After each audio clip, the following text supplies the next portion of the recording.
राजेपुर गांव के किनारे बनी एक पुरानी दुकान, जहां गांव के लोग अक्सर बैठते हैं, उसी दुकान पर आज फिर दो पुराने चेहरे दिखाई देते हैं। रवि की यह छोटी सी दुकान वर्षों से गांव की चौपाल बन चुकी है। दीवारों पर धूल की परत, पीछे की तरफ बंधे बांस और सामने एक पुराना बेंच, यही इस जगह की पहचान है।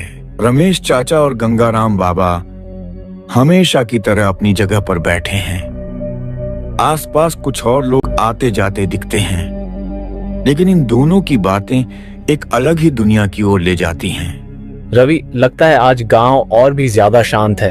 हाँ चाचा, अब शाम का रंग भी बदल गया है। पहले कितनी हलचल रहती थी, अब जैसे हर कोई अपने में ही खो गया है।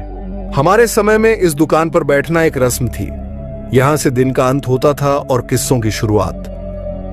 रवि, जो दुकान के भीतर कुछ काम कर रहा था, अब पास आकर बैठ जाता है। उसकी आंखों में उत्सुकता है। शायद वो उन पुराने दिनों की कल्पना कर रहा है। बाबा, कोई पुराना किस्सा सुनाइए ना, कुछ ऐसा जो आपने अब तक किसी को नहीं बताया हो। कहने को तो बहुत कुछ है बेटा, लेकिन कुछ बातें ऐसी होती हैं जो वक्त के साथ दब जाती हैं, और जब उभरती हैं तो सिहरन छोड़ जाती है। हाँ, और कुछ बातों का जिक्र करते ही ऐसा लगता है जैसे हवा का रंग बदल गया हो।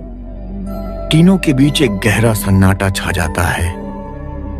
आसपास के माहौल में भी एक अजीब सी गंभीरता आ जाती है। बात करीब 45 साल पुरानी है।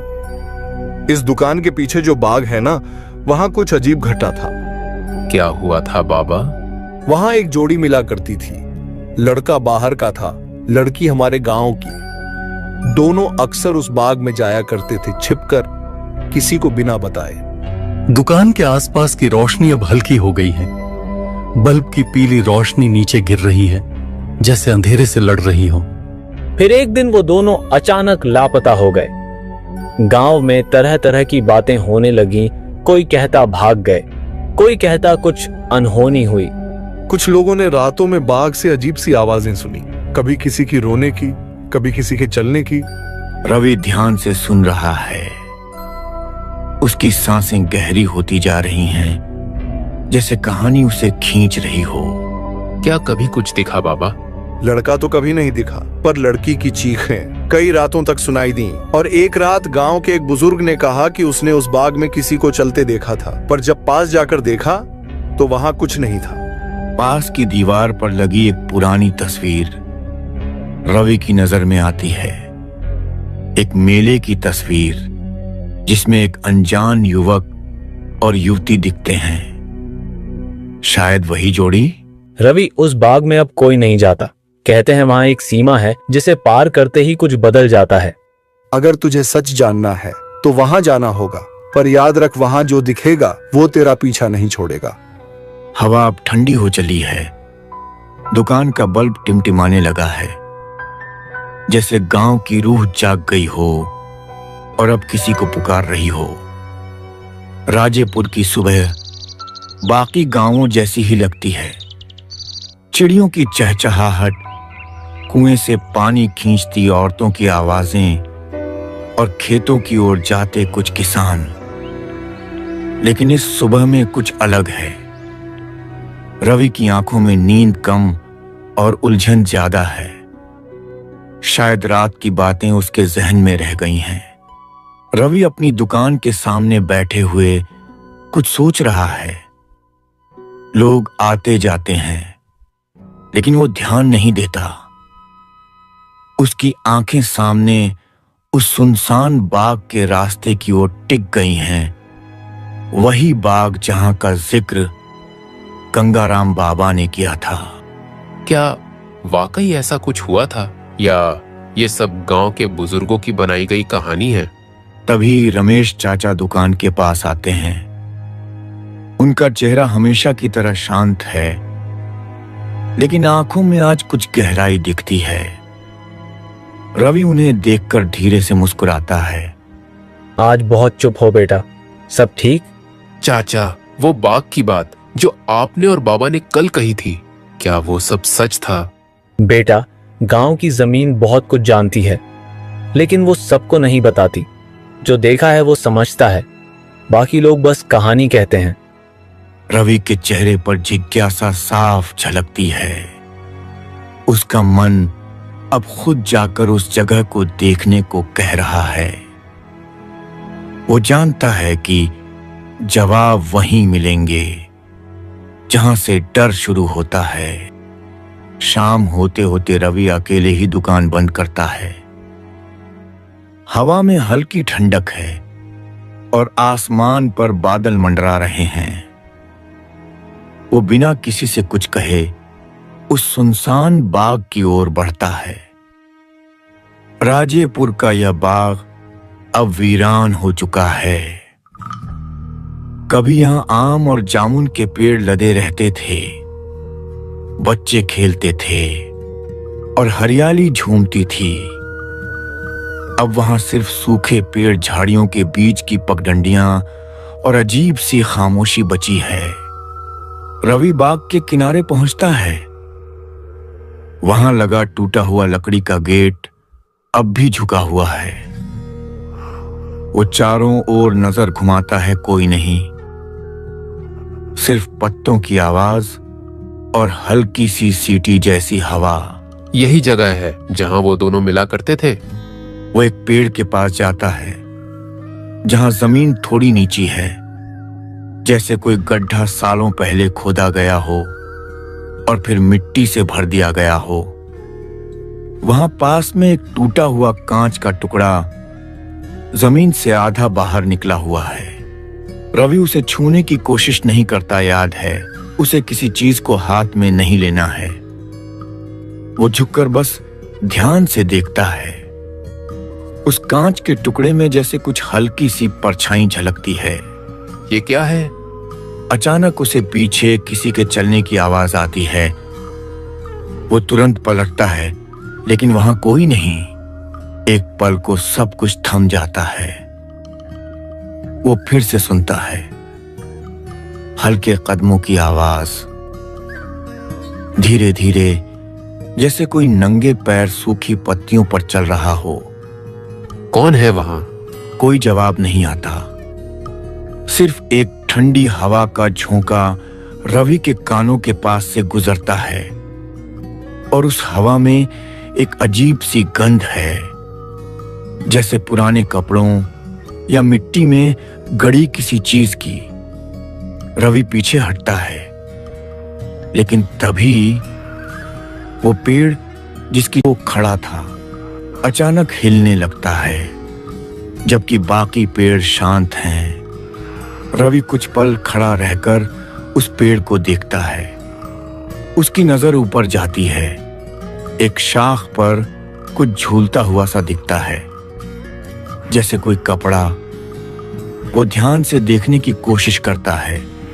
वो एक पुराना दुपट्टा है जो हवा में लहराता हुआ फंसा है और जिस पर लाल रंग के धब्बे हैं। पर रवि जानता है ये सब सिर्फ सुराग हैं। सच इससे कहीं गहरा है। वो वापस मुड़ने ही वाला होता है कि एक आवाज आती है बिल्कुल पीछे से, एक लड़की की धीमी टूटी सी आवाज। रवि का पूरा शरीर सिहर जाता है। उसने किसी को अपना नाम लेते सुना, लेकिन वहां कोई नहीं था। अब बाग पूरी तरह से खामोश है, लेकिन हवा का बहाव बदल चुका है और रवि को पता है कुछ तो जाग गया है। राजेपुर में दोपहर ढलने लगी है।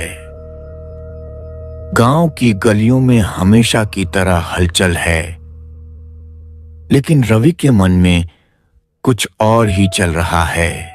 कल रात बाग में जो कुछ हुआ, वो आवाज, वो दुपट्टा और वो परछाइयां सब उसके मन में चुभ सी गई हैं। वो अब दुकान पर अकेला बैठा है। आने जाने वालों को देखकर मुस्कुरा तो देता है, लेकिन ध्यान कहीं और ही है। पास ही रखे स्टूल पर गंगाराम बाबा आते हैं। उनका चेहरा थका हुआ है, लेकिन आंखें वही गहराई लिए हुए। रात को बाग गए थे? आपको कैसे पता चला? जिसने उस बाग की पुकार सुन ली हो उसकी आंखें बदल जाती हैं और तुम्हारी आंखें अब पहले जैसी नहीं रही। रवि अब कुछ छुपा नहीं सकता। उसकी सांसें तेज हैं, जैसे वो कोई बोझ उठाए हो। बाबा, वहां सच में कुछ है।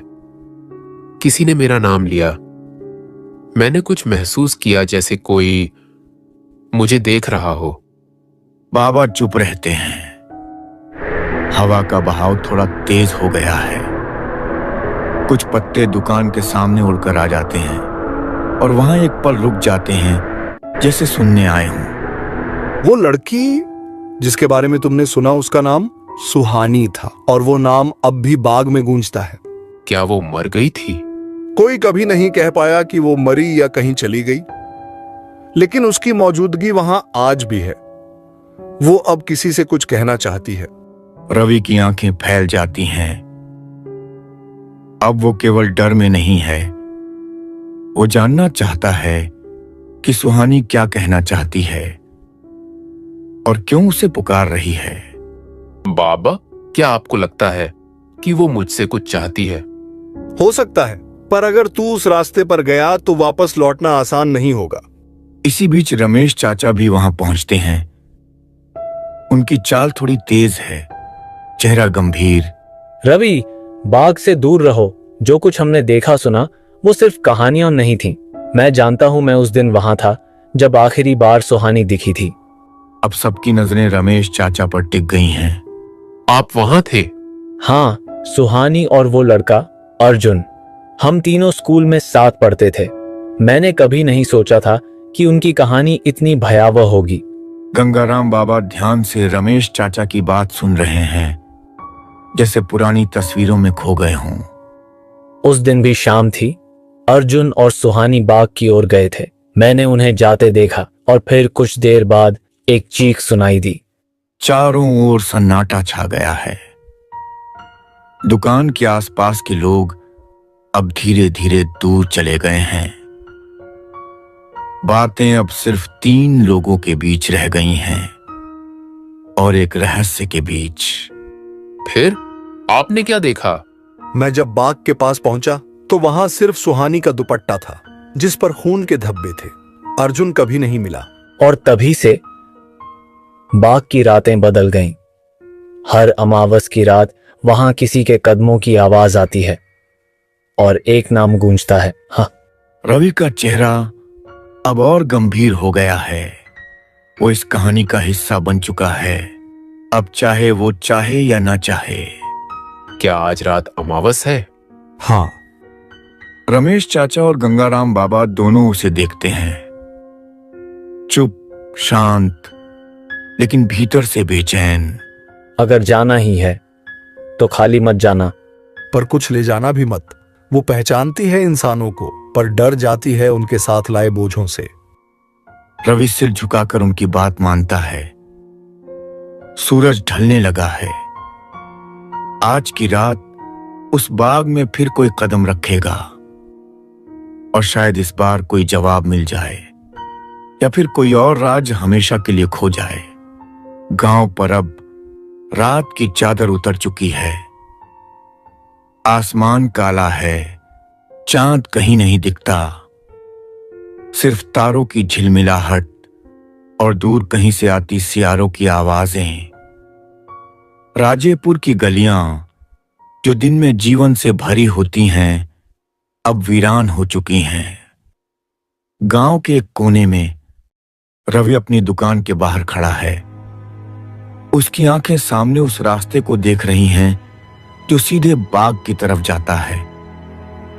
उसके पीछे थोड़ी दूरी पर गंगाराम बाबा और रमेश चाचा खड़े हैं। दोनों चुप हैं, कोई कुछ नहीं कहता। शब्द अब बेकार हैं। अब वक्त है उस अज्ञात की ओर कदम बढ़ाने का। बेटा, याद रख, हर आत्मा की अपनी पीड़ा होती है। उसे सुन, लेकिन भीतर मत ले जा। अगर कुछ अजीब महसूस हो तो आंखें बंद करना। कभी कभी दिखने वाला सच इंसान की समझ से परे होता है। हाँ, रवि उनके शब्दों को मन में बिठा लेता है। वो चुपचाप बाग की ओर बढ़ता है। हवा अब अलग चल रही है, धीमी, ठंडी और कुछ कहती हुई। बाग का पुराना रास्ता अब पूरी तरह अंधेरे में डूबा है। उसके दोनों ओर झाड़ियों की परछाइयां हिल रही हैं, जैसे कोई छिपकर उसे देख रहा हो। रवि बिना रुके आगे बढ़ता है।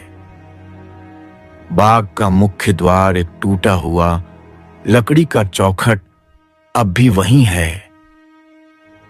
वो झुका हुआ पर अब भी खड़ा है। रवि वहां पहुंचता है और अंदर कदम रखता है। अंदर घुसते ही तापमान जैसे कुछ डिग्री गिर गया हो। हवा अब बिल्कुल स्थिर है। पेड़ भी अब हिल नहीं रहे। सब कुछ जैसे रुका हुआ है। एक और दुनिया में रवि आगे बढ़ता है। वो उसी जगह पहुंचता है जहां पिछली बार दुपट्टा टहनी में अटका था।